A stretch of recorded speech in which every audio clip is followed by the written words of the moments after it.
Yeah, so there's a couple things there, and like UGC or user generated content is something we've seen a lot more of in the past, I would say 18 months or so, and then with specific relation to COVID in the last 5. But the reason that UGC is like first and foremost among those trends is that everything is moving to be more authentic, and everyone is more of a content creator these days, now more than ever.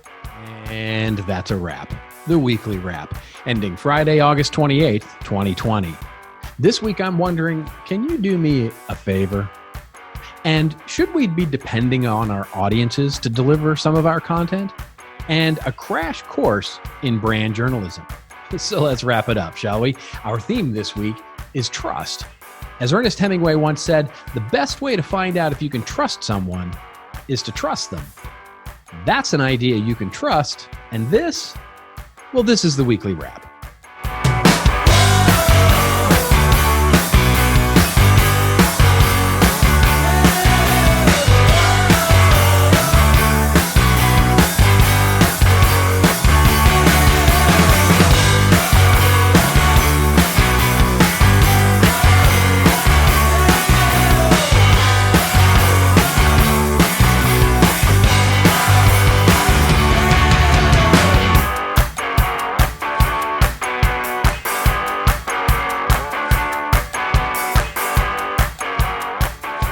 Hello, everybody. Welcome to episode number 84 of the Weekly Wrap, our weekly play on words that play in the world this week. Well, this week, I've got a question. It's about creating trust and who should really go first. And I've got a wonderful conversation on user-generated content with the wonderful Brian Kavanaugh from Bynder. As always, I'm your host, Robert Rose, Chief Strategy Advisor with the Content Marketing Institute, and it's time to get this week's show underway.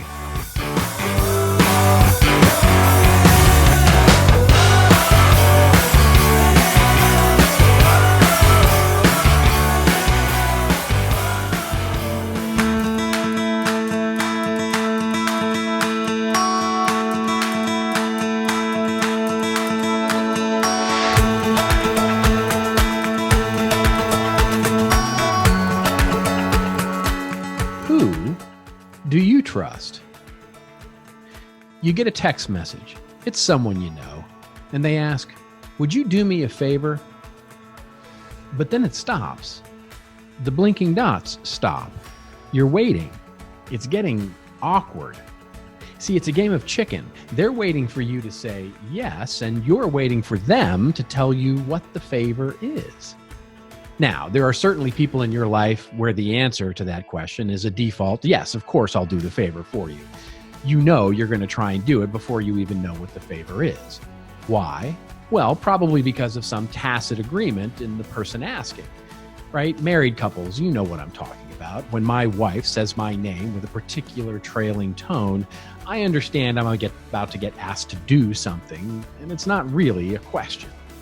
No, but for others, though, friends, colleagues, customers, partners, it is a question.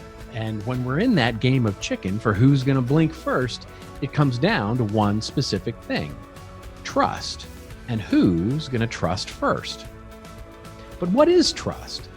Well, researchers Claire A. Hill and Erin Ann O'Hara define trust as a state of mind, and it enables the possessor to be willing to make herself vulnerable to another, that is, to rely on another despite some sort of positive risk of harm. Put simply, trust is our level of willingness to be vulnerable and rely on an uncertain outcome. Now, if there is no vulnerability required, well, then trust is irrelevant. For example, in a trust exercise where you're going to fall backward into someone's arms, there's an exponential increase for levels of trust if what you're going to fall back into is a bed of nails versus a pile of down pillows. Similarly, if there is no uncertainty of the outcome, well, then trust is not needed there either. This is what explains when my wife says my name, I jump to action. I am very certain of that outcome. It's these levels of trust that explains the bargaining that inevitably happens in that game of chicken when someone asks you for a favor. There is a mutual trust being formed in real time. Now, they may trust first and say, let me tell you exactly what the favor entails. Or you may trust first and say, no, yes, I'd be happy to do the favor, whatever it is. Let me just do it for you. What I can, absolutely. Or alternatively, we may start to negotiate. Who should trust first? They may say, I promise, it's no big deal, to their question in order to reduce the uncertainty in your mind. Or you may respond, well, it depends on what the favor is, in order to mitigate your level of vulnerability. See, the key is that at some point, if agreement is going to come, somebody has to trust first. In marketing, our ability to create value with content, especially behind some sort of gated form, depends entirely on bargaining this trust with prospective customers. How much do I have to give away, and how clever can I be in describing it before the customer trusts us enough to provide their data or give us a transaction? So, imagine that instead of download this white paper, your calls to action for content said, can you do me a favor? And instead of bargaining for their data in clever terms that makes them sound like you're going to give them this amazing experiential thought leadership, what if the copy was transparently honest? What if it said something like, in return for your data, we will deliver a thought leadership paper that more or less talks through why our approach to this business challenge is the best one. And following your registration for it, you're going to receive at least 3 phone calls and at least 1 email per month from our sales team. They're going to congratulate you on downloading it. They're going to discover your current status and pain points along the buying journey. And if you respond to any of those, you can be assured that you're going to be pestered by phone for the validation of your purchase power in your organization, and if there are others on your team to whom we should be speaking. And if you don't respond to that, you'll be subscribed to our marketing newsletter until you either unsubscribe or your email becomes invalid. At any time, you could stop any of this communication by simply purchasing our product. Now, I know that sounds ridiculous at its face, but think about it. This would be the pinnacle of us trusting first. We're laying out every single thing that are going to result to them saying yes to, can you do me a favor? Think about any prospective customer that filled out the form after reading all of that. I mean, that would be like the most qualified lead ever imagined. That would be establishing trust first. And if you do your own version of that, and the sillier it sounds, well, maybe it means we might want to think about something. What favor are we really asking from our customers?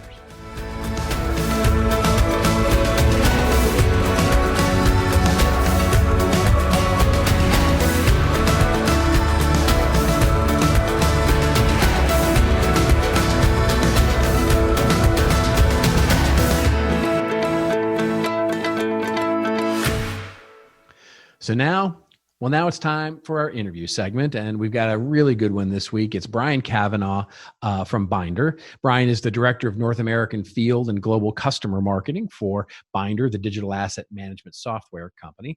That's a mouthful, but basically Brian leads up North American marketing and demand generation there. And he and I talked a lot about user-generated content, audience-generated content, and how it's becoming much more of an important part of the mix of how we actually work with content and trust for our companies. We talked a little bit about that. And then, of course, that got us into what's more important, this idea of personalization, or maybe it's translation and localization. Should we be thinking about localizing our content more heavily than personalizing it? And which one is or could be more important over the other? Fun conversation, geeky conversation, and I think you're really going to enjoy my conversation with Brian. Brian, my friend, how are you? It's good to see you. Good to see you as well, Robert. Thanks for having me. Absolutely, absolutely. Well, now, okay, so we're still all in this sort of semi-lockdown thing.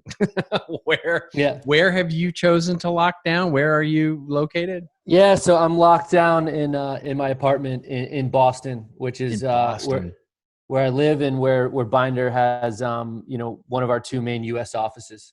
Oh, right on. Yeah. I love Boston. I mean, one of the things that I miss so much these days is, I don't miss travel that much. I mean, I don't know about you and the business travel side, but I don't miss travel that much, but I miss being in like cities like Boston. I mean, Boston's one of my favorite places on the planet. So I totally miss being in cities. For sure. And I miss travel probably because our other offices are Amsterdam and San Francisco. So those Oh are yeah. pretty good spots. Like they're not sending me on the road for 100+ days a year. It's select trips, but they're pretty good ones. So I do miss that. Yeah, absolutely. Well, yeah, in San Francisco and Amsterdam, I mean, two other really great Yeah. cities to. I mean, if you got it, if you're going to do a commute, San Francisco, Boston, and Amsterdam, not too bad. Well, for those in the audience who may not know you, introduce yourself. Tell us your story. Where are you from, and what are you working on these days?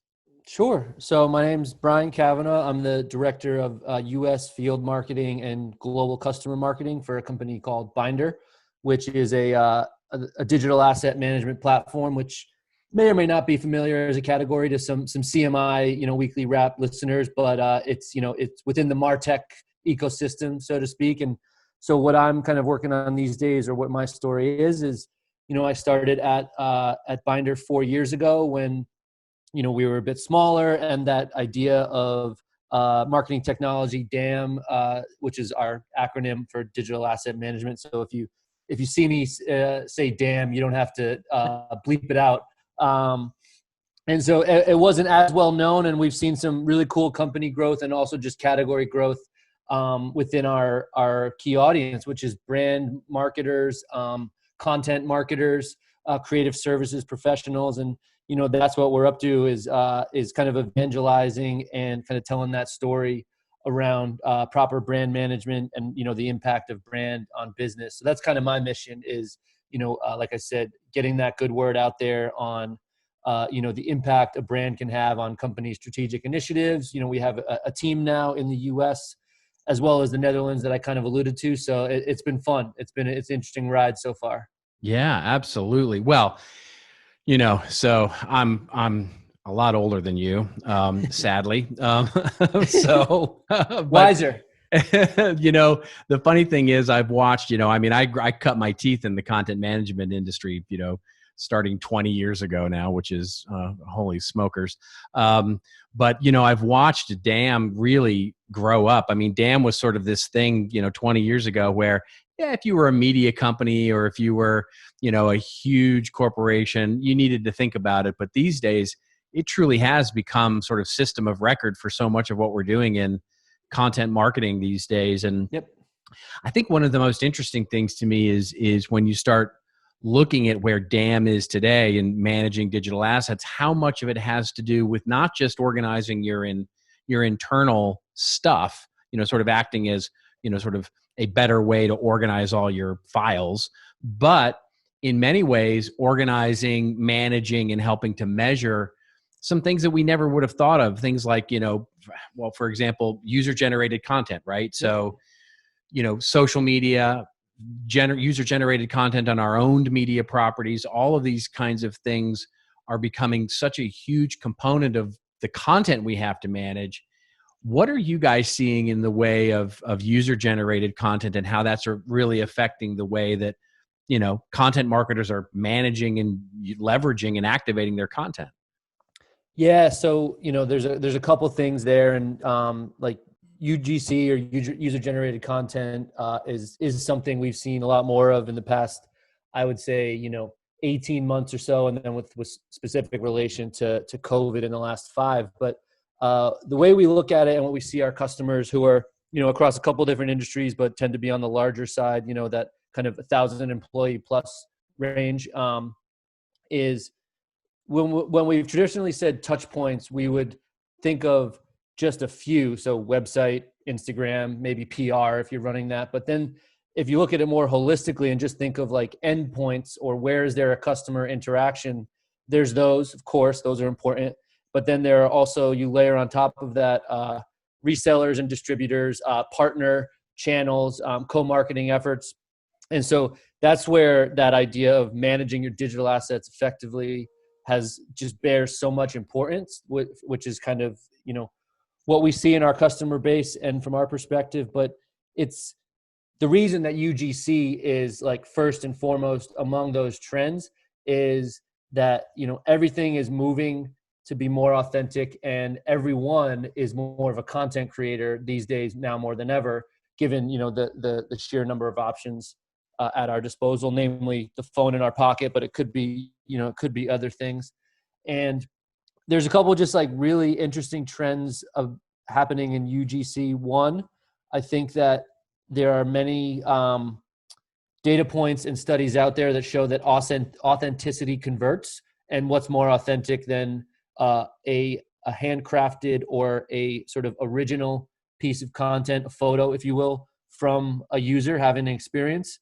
And the second part after authenticity is it's highly scalable, meaning there's very little effort on the part of the brand marketer or the creative to generate it, given it's more about sourcing and inviting all of those key pieces of content and assets than it is creating them from scratch. And so it's like kind of like that wheel can really start cranking if you do it well, such that it's scalable, it's authentic, and it's not multi-million-dollar photo shoots every month.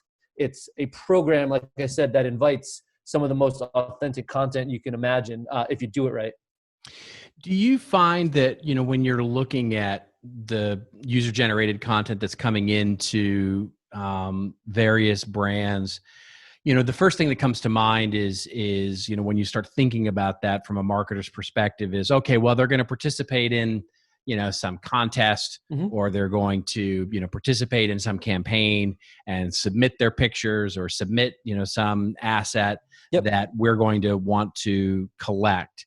Do you think it's more, are the challenges now really how do we, leverage these in the right way? In other words, to optimize our websites or optimize, sort of social proof, these are testimonials, or is it more that you find that brands are starting to segment this into saying, okay, what we really need to find are our influencers, right? Are the people, these users who can truly help us sort of spread the word, as it were. In other words, I guess my question is, do you find brands are using this as to feed a need for just content, or is it more to try and identify who the more important sort of social, authentic sort of influencers are out there? Does that make sense? It does.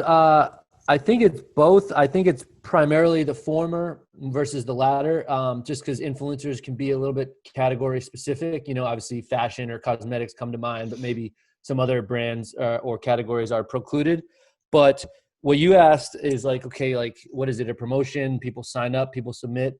The first thing I would say is, is your user-generated content effort push or pull? Are you running a concerted effort with a beginning, middle, and end that says submit your photo of, drinking your beer or, eating your burger or whatever the case may be, lounging by the pool at our resort? Are you asking for a submission, or are you leveraging the data at your disposal, such as location data on social or anything else, tagging that you might, even AI that might spot a photo of a Heineken, on a beach. And that's more like pull, like the content's out there. You just need to kind of find it, sift through it. And then, so both are good when done well. Both can seem contrived and kind of off base if done poorly, but that's probably decision number one, right? Are you pushing or pulling? And then how are you going to manage it? Not just in sourcing. Sometimes sourcing is actually the easy part, but how are you going to contact these folks and ask them to fill out a quick consent form? Hey, like, is it okay if we use this photo?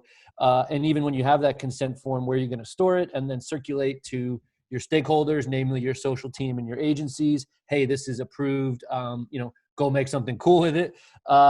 And so that is decision number one, push or pull. And then what is underlying under that is the community. So if you have no community, you can't push or pull. You're just not going to have much of anything to work on. So yeah, well, yes, it's sort of that it's sort of the Jerry Seinfeld thing, right? You need to have an audience before you can actually market right. to the audience. 100%.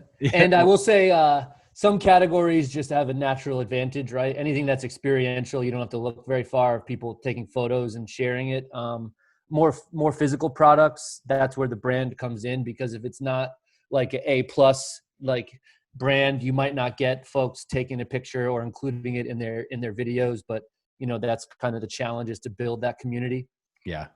Yeah. Do you find that that there are opportunities here that aren't necessarily being exploited by, the natural sort of tendency here is to think B2C, right? Like you said, experiential, hotels and restaurants, and where there's natural sort of affinity to take a picture or submit some content. Are you Right. finding that there are B2B applications for this as well?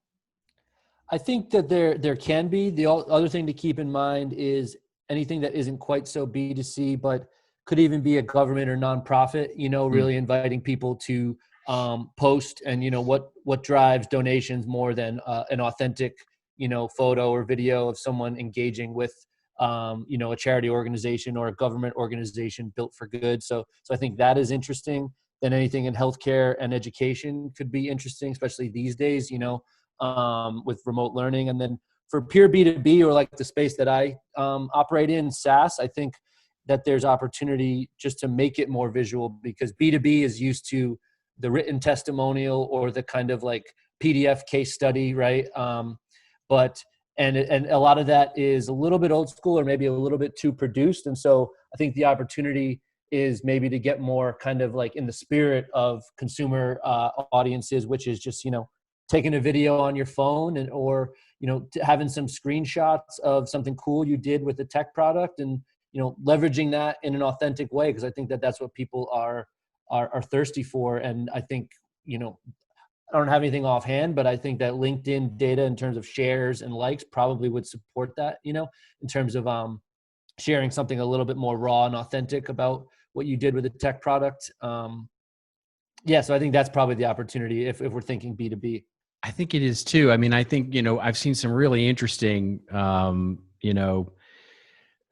customer stories, right? Which can get leveraged that way, like, I mean, just to your point, so many B2B companies do case studies, which Yep. is sort of like, here was a problem, here was the solution, Oh right? yeah. Instead of letting the customer just tell a story about how great their life is, right? Yep. And using the product, or sort of not even mentioning the product, but just talking about their day-to-day life and how they manage their work day, or manage this application, or manage this warehouse, or whatever it is, and just showing that level of authenticity.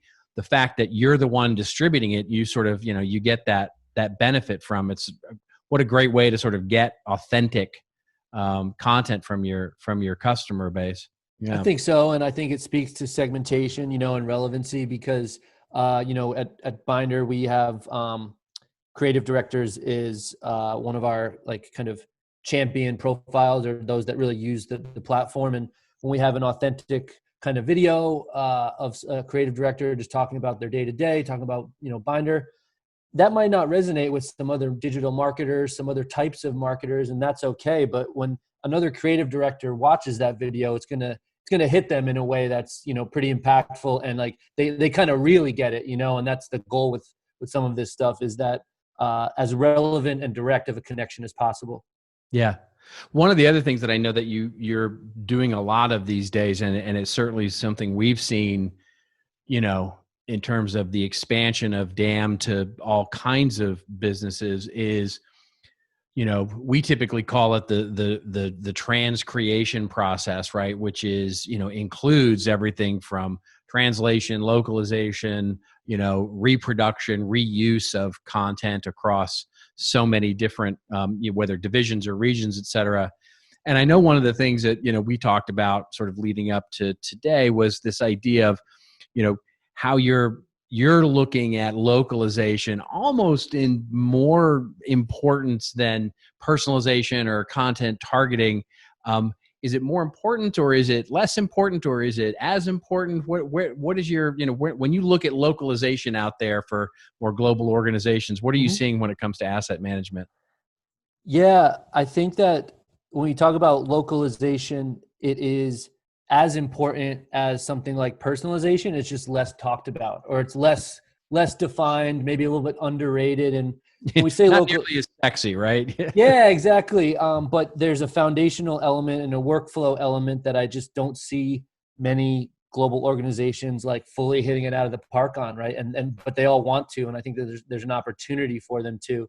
And what we mean by localization is just that a lot of brands, I should say, think of themselves as global, but they operate in 12 markets with 12 different cultures, as well as 12 different sets of regulations and languages and ways in which you have to interact with customers. And getting that global brand disseminated 12 ways, and oh, by the way, across 4 social channels and a handful of other channels, is an enormous task that is just, I think some people take as obvious and like, oh yeah, that happens. But it's like that key stage that a lot of them get tripped up on. And you kind of have to nail that before you can even think of personalization, to be honest with you. And so like the quicker you get in that mode of, scalability, do it once and create X versions, infrastructure, collaboration.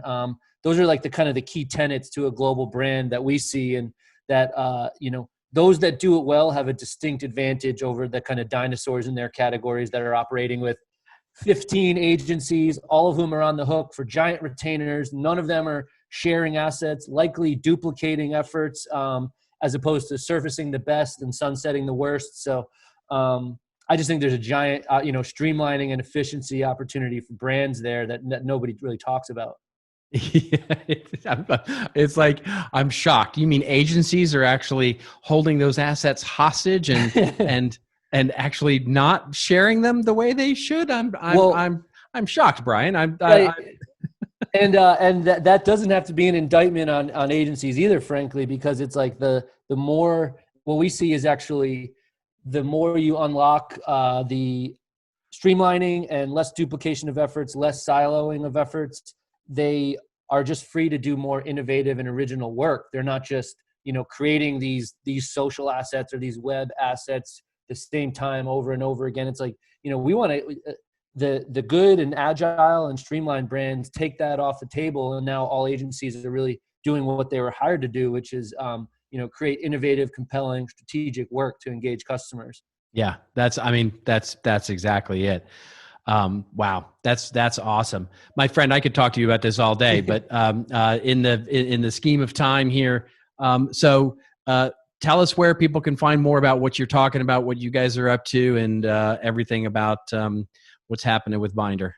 Yeah, so there's just a couple of places or things that we have going on. Part of the reason that we're so fired up to talk about user-generated content is it is a trend that we see, and we also have a really cool partner called Stackla, who focuses specifically on enabling brands to do UGC better and more often. And so, you can go to stackla.com if that's of interest, but also my company Bynder, BYNDER.com is where you find all our info.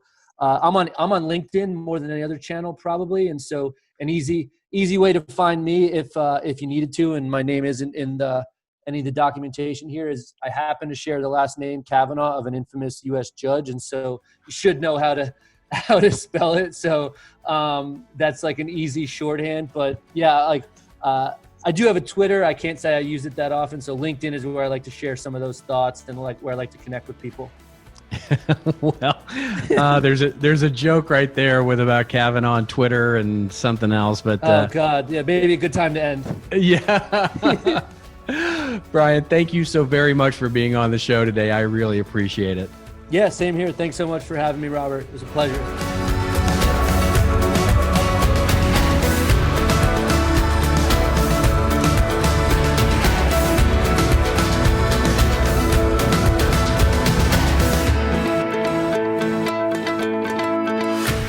And that brings us to the last part of the show, the last segment, and that is, of course, the post on CMI that I'd love for you to go take a third look at, a second look at, a first look at if you missed it when it came out. This one came out last year, still as relevant as ever, though, and it's all about brand journalism and trust. The headline for the article is "Want to be Trusted? Here's a crash course in brand journalism," written by Chris Gillespie. And as Chris opens up, he says, if your company wants to be seen as a media outlet, your brand journalism can't be light on ethics, riddled with errors and sopping with self-interest that suffocates your readers. Real journalism, says Chris, is about building an audience by telling true stories. Your content needs to meet journalistic standards if you want to be taken seriously. And that is where he starts this and then goes through a number of tips that really can help you start to get better about your brand journalism and creating trust with the content. He gets into specific tips about naming sources, being objective, just a few wonderful, great, practical, action-oriented tips that you can take on becoming more trusted. I want you to go check out that post, and it'll just be fantastic for your content marketing and brand journalism if you're getting into that kind of thing. And well, that's a wrap of episode number 84. I hope you're all truly well out there, taking care of each other. You know, it's getting better, hopefully getting a little better out there. Wear a mask, just wear a mask. We'll get through this a lot faster. I'm super grateful that you have taken 35 minutes out of your day to listen or watch the show. 35 minutes, I know, is a lot in today's world. And do you even know what 35 minutes is anymore? I certainly don't. But I hope you're digging it. I hope you're really liking the show. We're having a ton of fun making it for you. And let us know, won't you? Hashtag us up, Weekly Wrap on social media. Let us know about guests, news items, anything you'd like us to talk about on the show. Be happy to get into it, topics, any content you'd love to see. And if you just stumbled on this thing and you went, what the hell was that? Why did I spend 35 minutes with, what am I doing here? If you hate the show, well, in celebration of episode number 84, from a song from my high school graduation year of 1984, in the immortal words of Phil Collins, well, how can you just walk away from me when all I can do is watch you leave? Because we've shared the laughter, we've shared the pain, and even shared the tears. You're the only one who really knew me at all. But for now, trusting first. Should we change all the calls on our website? Can you do me a favor? Should they all say that? Well, isn't that kind of what they are now? Can you do me a favor? Here's access to a paper. Can you do me a favor and give me your data in return for it? Should we trust first? Now, I'm not going to suggest that marketers have to go all crazy to a level of transparency that we talked about before. I mean, we are marketers after all. Though I think it might be interesting to do an experiment on that. Rather, maybe, just maybe, we should aim to be a little more willing to be vulnerable, to create trust first. And as we create our trust, and as we create our bargaining of content, we know that we've got two levers that we can pull. We can remove levels of uncertainty about what will happen if the customer places their trust in us. In other words, we can be more transparent about what's going to happen.